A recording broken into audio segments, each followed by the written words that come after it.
Assalamualaikum warahmatullahi wabarakatuh. Selamat siang. Yang terhormat Bapak Dr. Muhammad Mona Adha, MPD. Yang terhormat Bapak Febra Anjar Kusuma, SPD MPD, selaku dosen mata kuliah Pendidikan Kewarganegaraan. Dan teman-teman yang saya banggakan. Di sini kami dari kelompok 8 akan mempresentasikan hasil tugas pendidikan kewarganegaraan.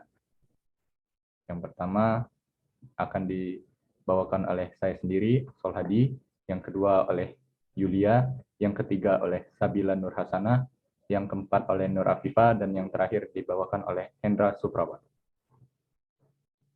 Baiklah, sini saya akan mempresentasikan tugas saya yang berjudul Hak dan Kewajiban Warga Negara dan Negara. Pengertian hak dan kewajiban.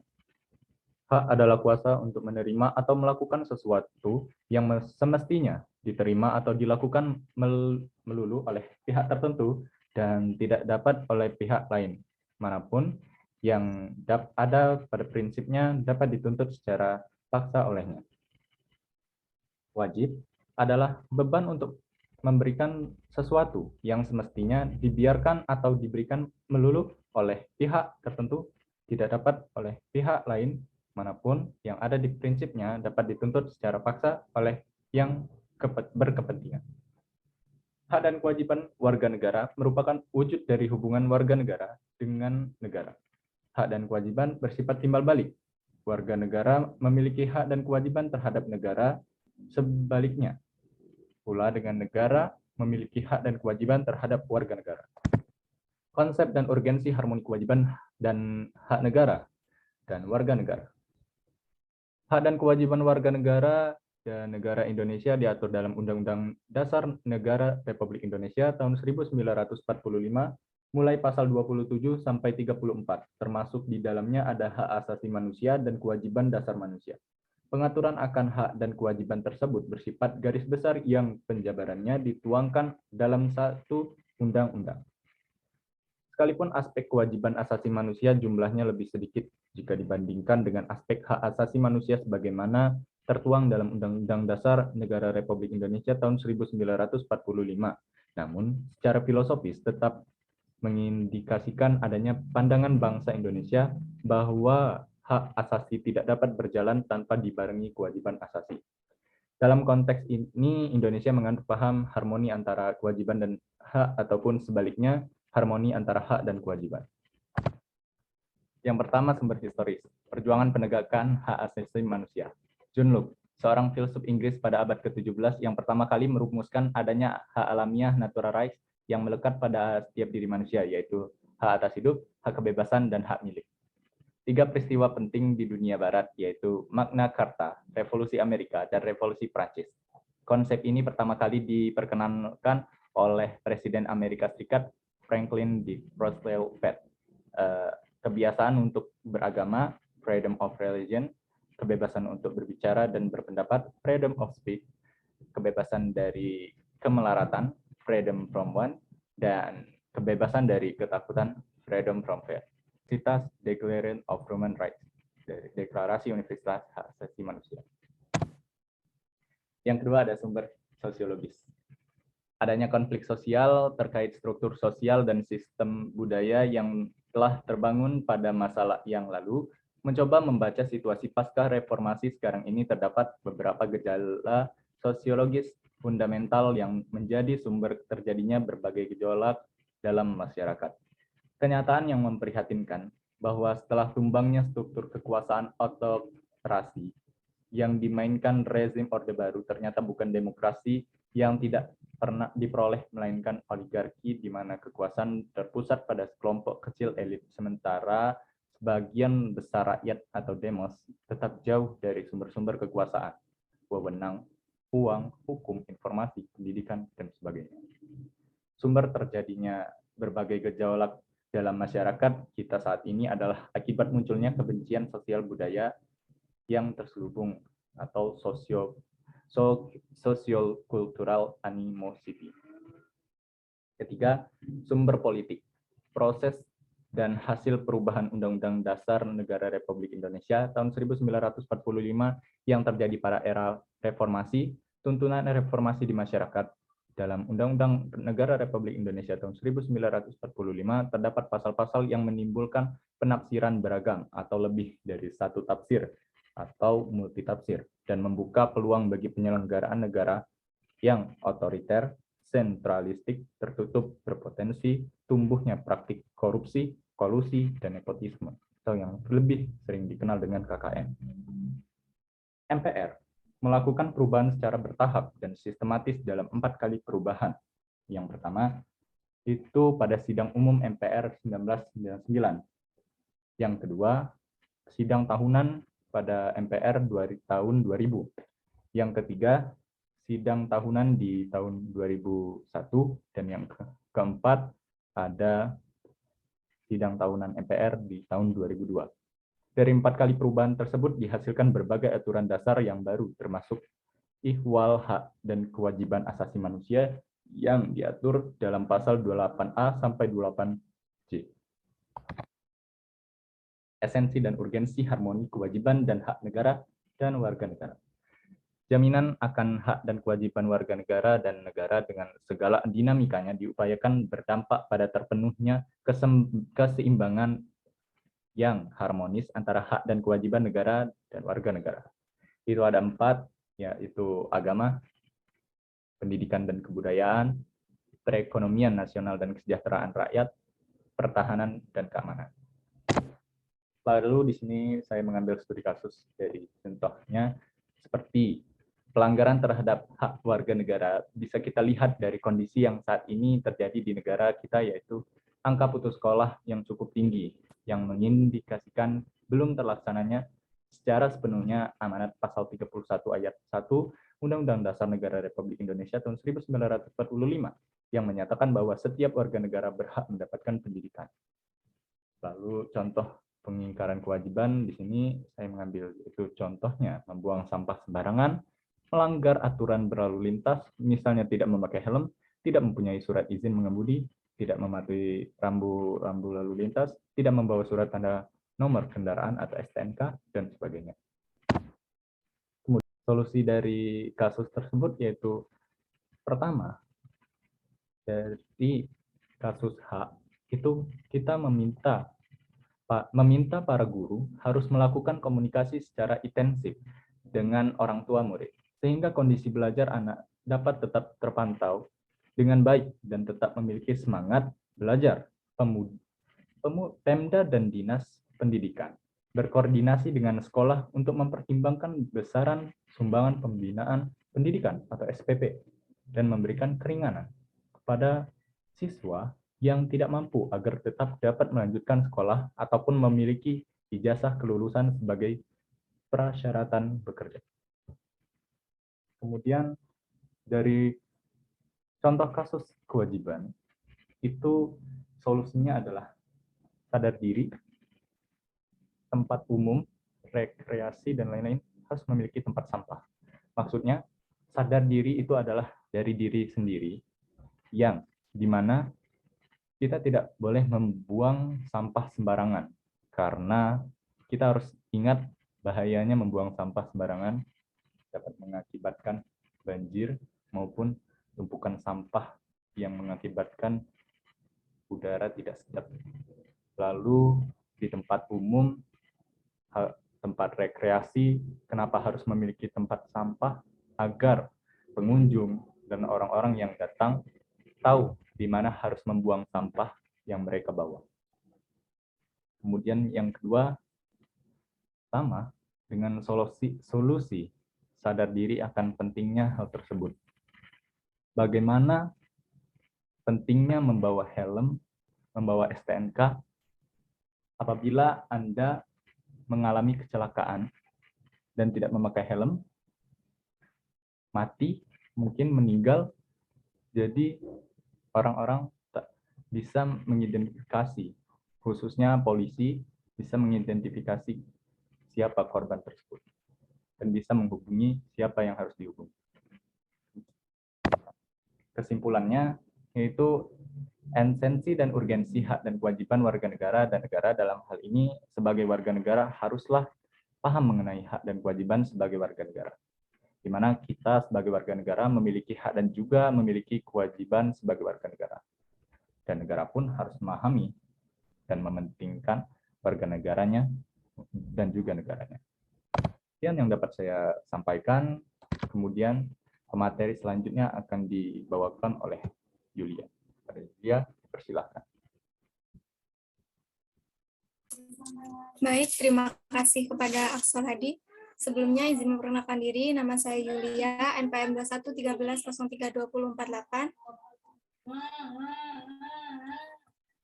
Di sini saya akan mempresentasikan esensi dan urgensi konstitusi di Indonesia.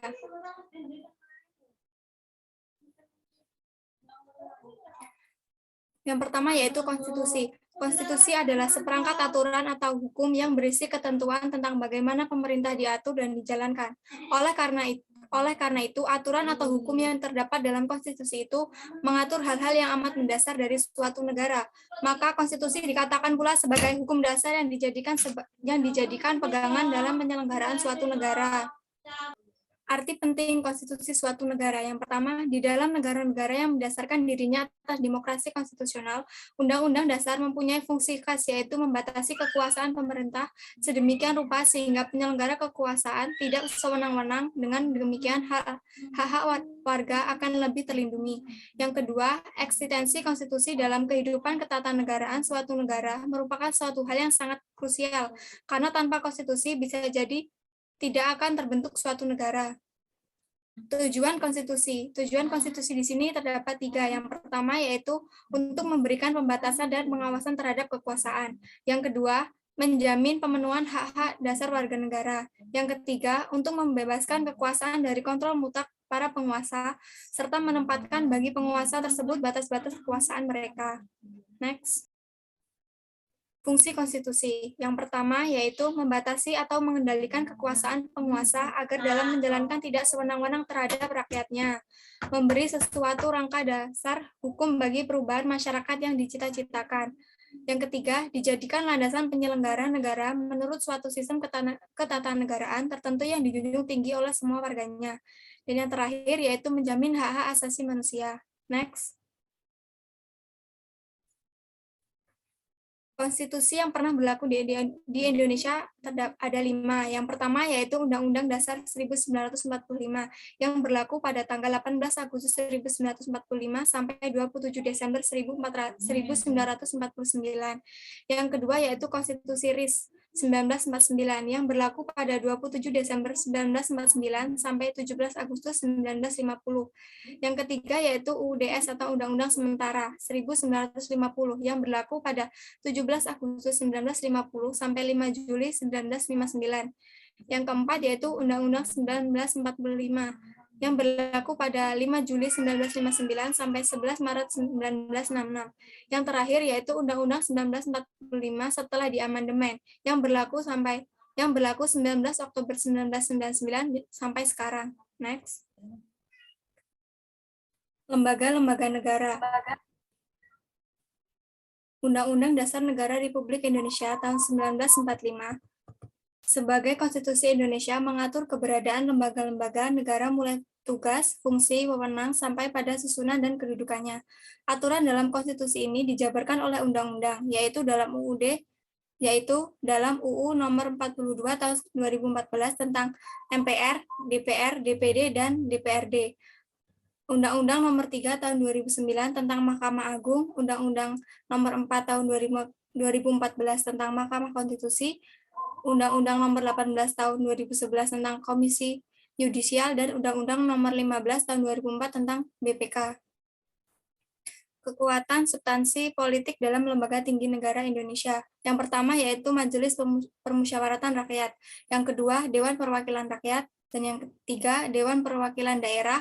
Yang keempat, Presiden atau Wakil Presiden. Yang kelima, Mahkamah Agung. Yang keenam, Mahkamah Konstitusi. Yang ketujuh, Komisi Yudisial. Dan yang terakhir, Badan Pemeriksa Keuangan. Contoh kasus. Di sini saya mengambil contoh kasus amandemen konstitusi kala pandemi minim urgensi darurat partisipasi. Setelah 20 tahun berlalu, usulan untuk kembali mengamandemen Undang-Undang 1945 kembali bergulir.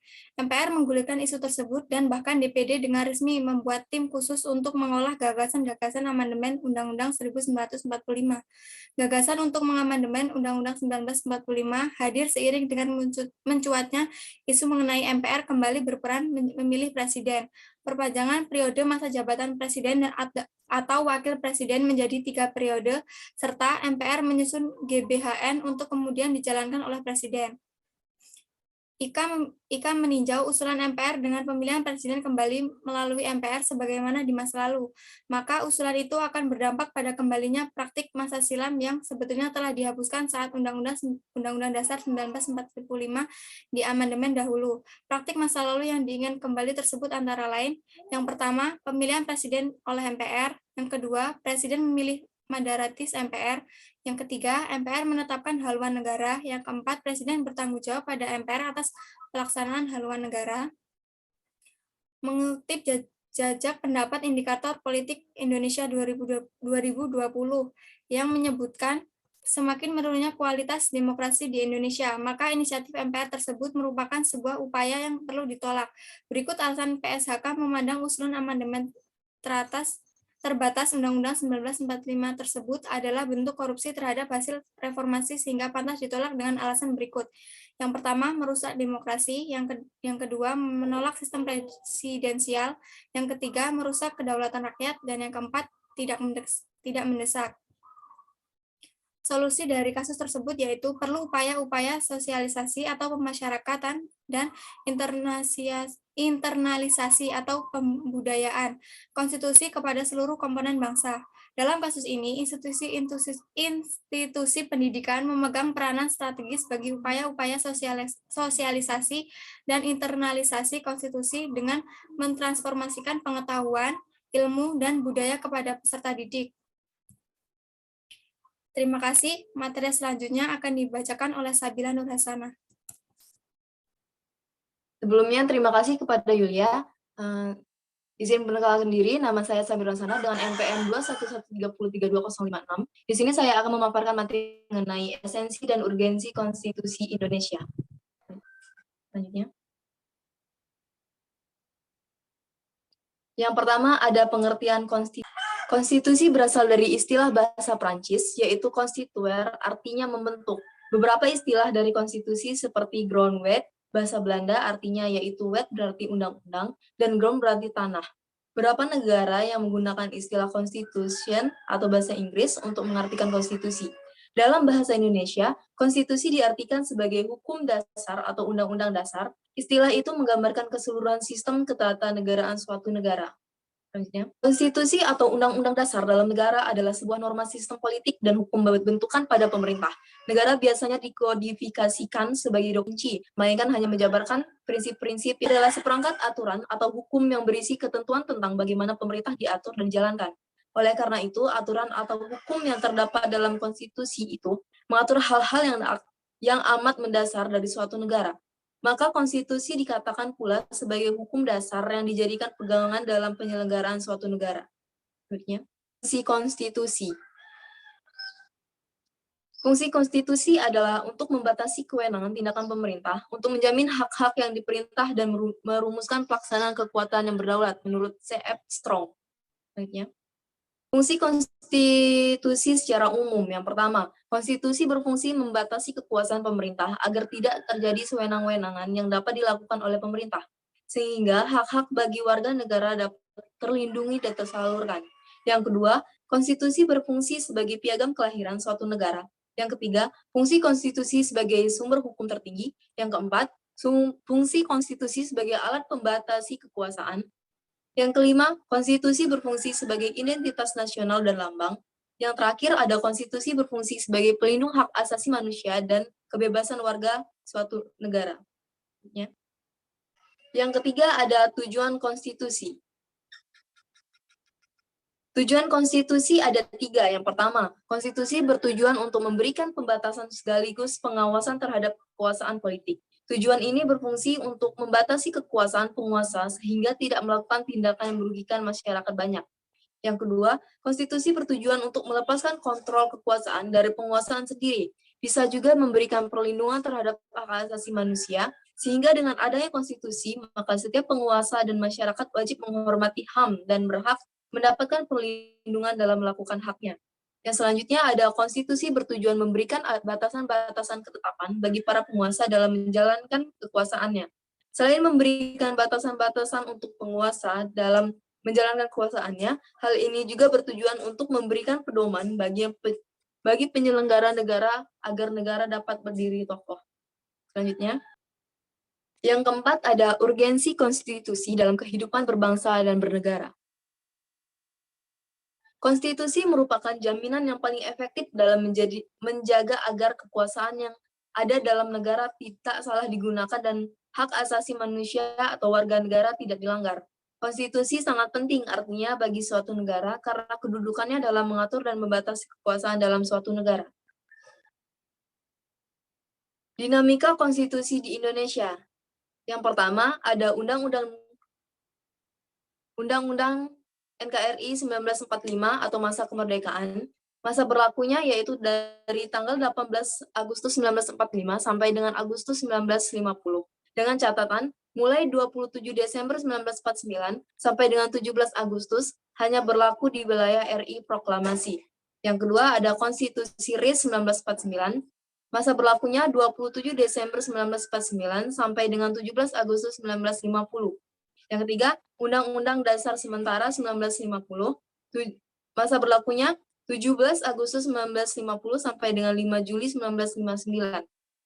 Selanjutnya ada Undang-Undang NRI 1945, masa Orde Lama, masa berlakunya 5 Juli 1959 sampai dengan 1965. Yang selanjutnya Undang-Undang Dasar Negara Republik Indonesia 1945, masa Orde Baru, masa berlakunya 1966 sampai dengan 1998. Di sini contoh kasus yang saya ambil yaitu Sesjam Datun dicopot atas dugaan penyalahgunaan wewenang. Kompas.com 30 April 2021. Jakarta, Kompas.com, Jaksa Agung ST Burhanuddin mencopot paksa Khairul Amin dari jabatannya sebagai Sekretaris Jaksa Agung Muda Perdata dan Tata Usaha Negara atau Sesjam Datun. Kepala Pusat Penerangan Hukum Kejaksaan Agung Leonard Ebenezer Simanjuntak menyatakan, Khairul terbukti menyalahgunakan wewenang lantaran diduga menjadi mafia kasus terlapor Bapak C.A. Sekretaris Jaksa Agung Muda Perdata dan Tata Usaha Negara. Sebelumnya, Sekretaris Jaksa Agung Muda Tindak Pidana Umum terbukti melakukan pelanggaran disiplin pegawai negeri sipil, yaitu penyalahgunaan wewenang, kata Leonard dalam keterangannya. Berikutnya,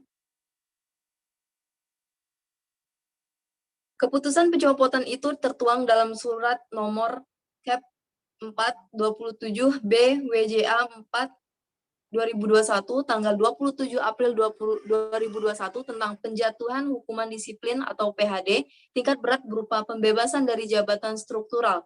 Pencopotan terhadap Khairul Amir sesuai pasal 7 ayat 4 huruf C Peraturan Pemerintah Nomor 53 Tahun 2010 tentang disiplin pegawai negeri sipil.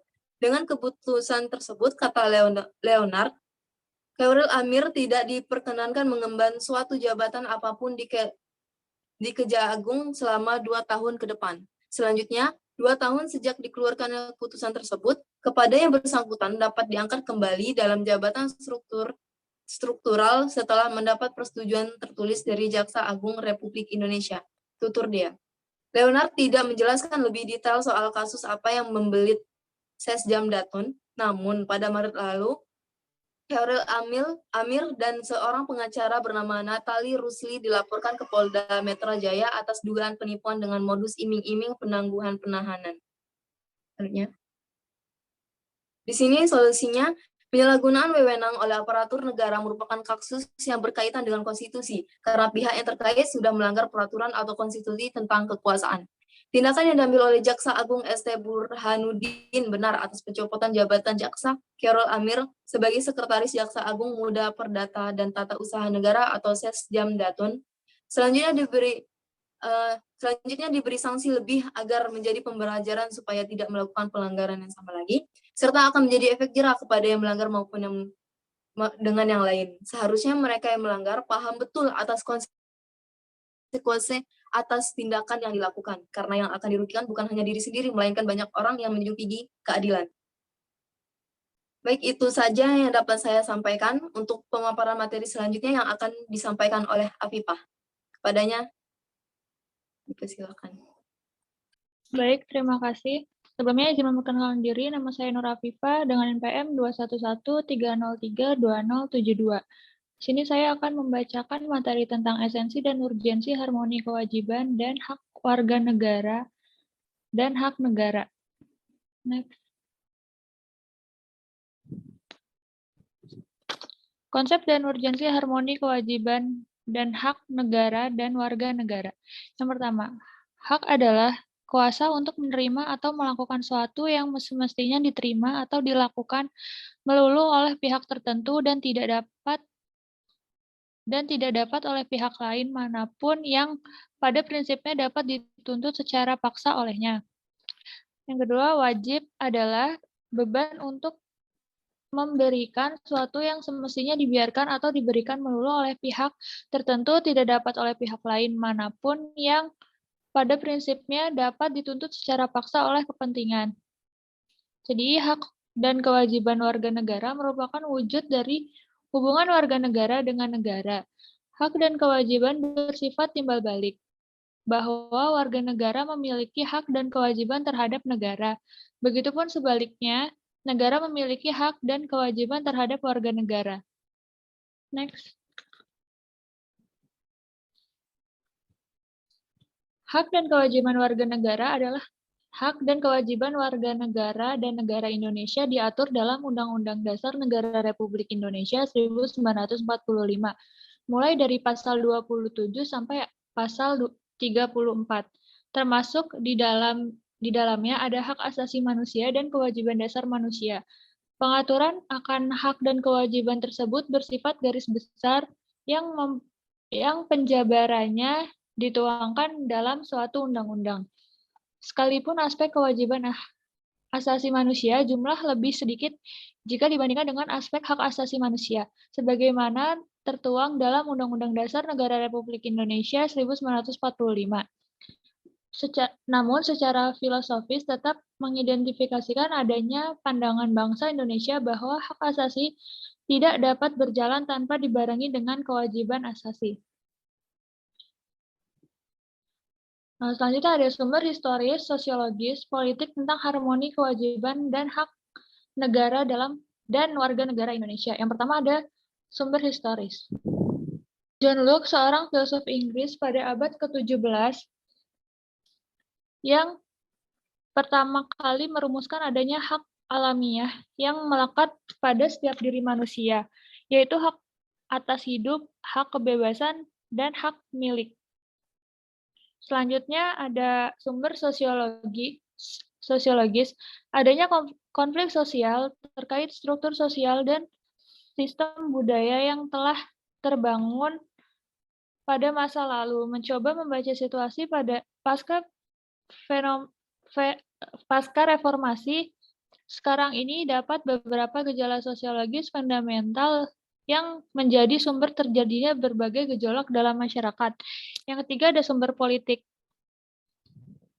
Proses hasil perubahan Undang-Undang Dasar Negara Republik Indonesia tahun 1945 yang terjadi di era reformasi, tuntunan reformasi di masyarakat dalam tubuh Undang-Undang Dasar Negara Republik Indonesia tahun 1945, terdapat pasal-pasal yang menimbulkan penafsiran beragam atau lebih dari satu tafsir dan membuka peluang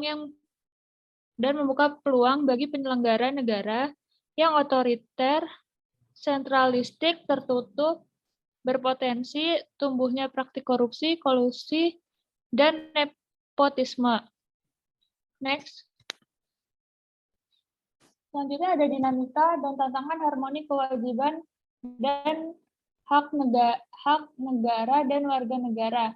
Yang pertama ada aturan dasar perihal pendidikan dan kebudayaan serta ilmu pengetahuan dan teknologi. Yang kedua ada aturan dasar perihal perekonomian nasional dan kesejahteraan sosial. Yang ketiga aturan dasar perihal usaha pertahanan dan keamanan. Dan yang terakhir aturan dasar perihal hak kewajiban manusia dan hak asasi manusia. Next. Esensi dan urgensi harmonian dan hak negara dan warga negara. Yang pertama itu ada agama, yang kedua perekonomian nasional dan kesejahteraan rakyat, yang ketiga pendidikan kebudayaan, dan yang keempat pertahanan dan keamanan. Next.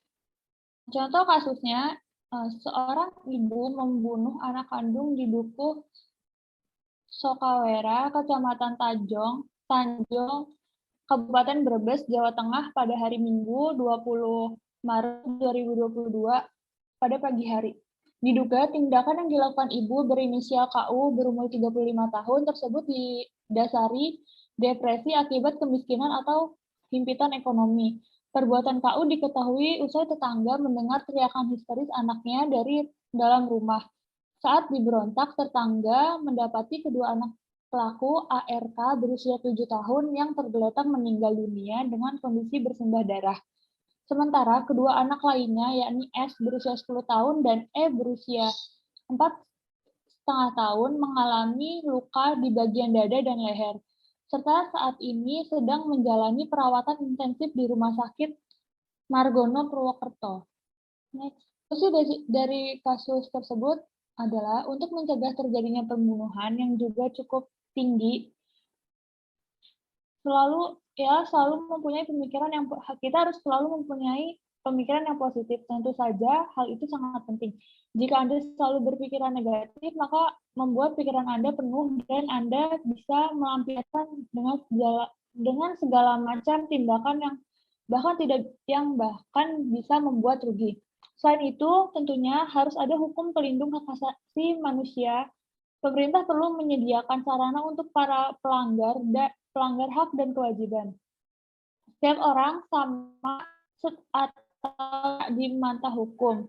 Para pelanggar berhak untuk mendapatkan hukuman atas perbuatannya, apalagi sampai menghilangkan nyawa seseorang adalah sebuah tindakan merampas hak seseorang yang harusnya ia berhak untuk hidup namun direnggut secara paksa dan tidak berkemanusiaan.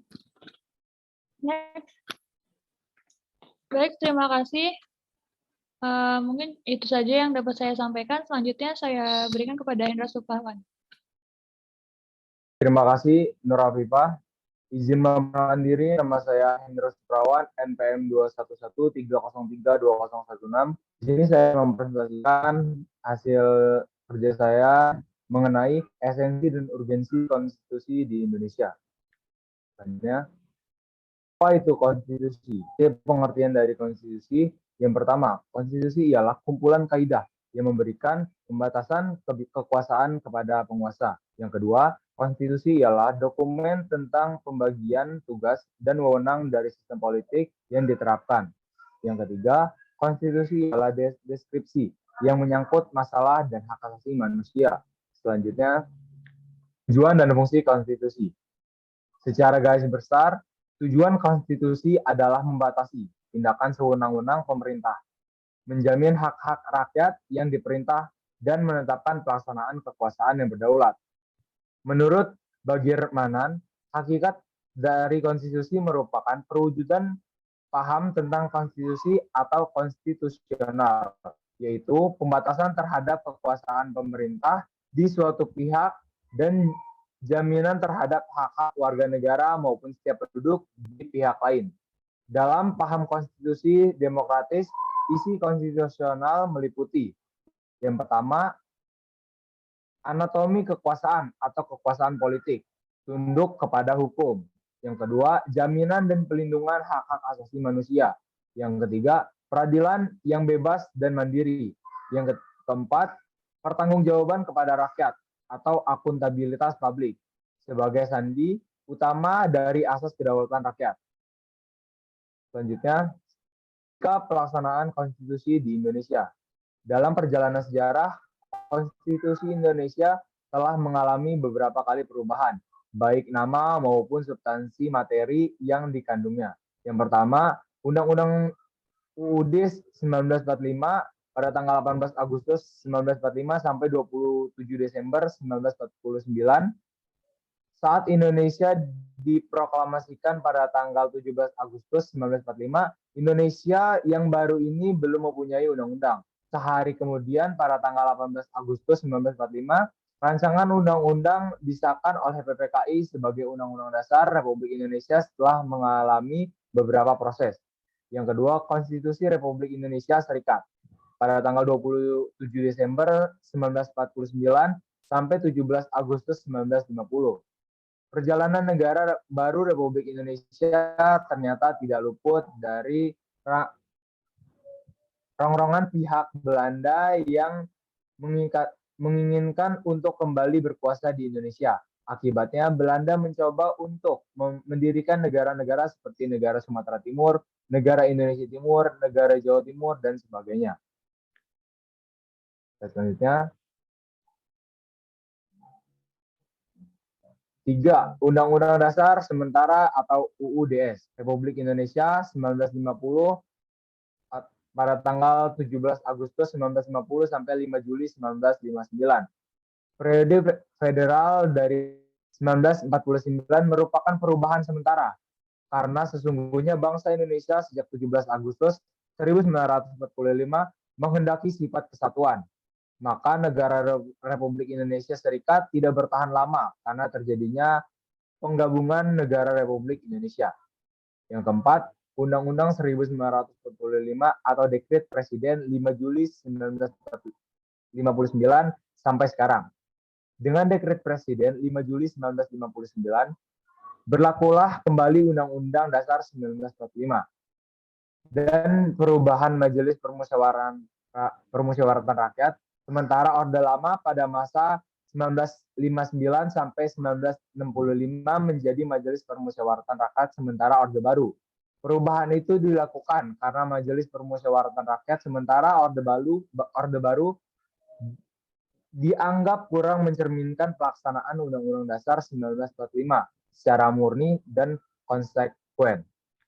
Selanjutnya, institusi legislasi. Institusi atau lembaga yang bertugas untuk membuat konstitusi dan peraturan perundang-undangan yang ada di bawahnya meliputi 2 institusi. Yang pertama DPR atau legislatif, yang kedua presiden atau eksekutif. Bentuk perundang adalah berupa UUD, UU, Perpu, Perda, dan PP. Selanjutnya, mekanisme pembuatan konstitusi atau Undang-Undang 1945. Yang pertama, amandemen konstitusi atau Undang-Undang 1945. Yang kedua, mekanisme amandemen konstitusi Undang-Undang 1945. Yang ketiga, mekanisme pembuatan undang-undang dan perpu. Yang keempat, mekanisme pembuatan undang-undang atas usul inisiatif DPR RI. Yang kelima, mekanisme pembuatan perda. Dan yang terakhir, mekanisme pembuatan peraturan pemerintah PP. Selanjutnya, contoh kasus. Contoh kasus yang saya ambil pada saat ini, anggota MPR kritisi presidensial threshold ingatkan soal konstitusi. Baca artikel melalui Detik News. Anggota MPR kritisi presidensial threshold ingatkan soal konstitusi. Anggota MPR RI, kelompok DPD dan Dapil Bengkulu H, Ahmad Kanedi mengatakan syarat presidensial threshold atau PT sebesar 20% dalam sistem pemilihan presiden di Indonesia merupakan suatu yang membingungkan. Ia menyatakan persyaratan tersebut itu tidak sesuai dengan perintah konstitusi. Kanedi mengutarakan penetapan presidensial threshold ditentang para ahli tata negara dan kalangan perguruan tinggi. Ia mengatakan syarat ambang batas calon presiden juga tidak ditentukan dalam praktik ketatanegaraan di negara maupun di dunia. Selanjutnya, solusinya Walau memang perdebatan ini agaknya kurang jelas, manakala partai yang dimaksud untuk memenuhi presidensial threshold adalah partai yang memperoleh suara maupun kursi pada pemilu sebelumnya 2014. Akan tetapi, antara diterapkan ambang batas pencalonan presiden atau tidak, masing-masing memberikan efek samping terhadap nasib pemilih maupun iklim politik di dalamnya. Jikalau memang perdebatan ini menuai kebuntuan atau deadlock, jalan akhir yang mestinya ditempuh adalah tetap menghormati langkah konstitusi atau judicial review adalah jalan tempuh konstitusional yang harus senantiasa dihormati. Maka dari itu pemerintah harus mempertegas peraturan tentang peraturan tersebut. Sekian presentasi dari saya kembalikan ke moderator.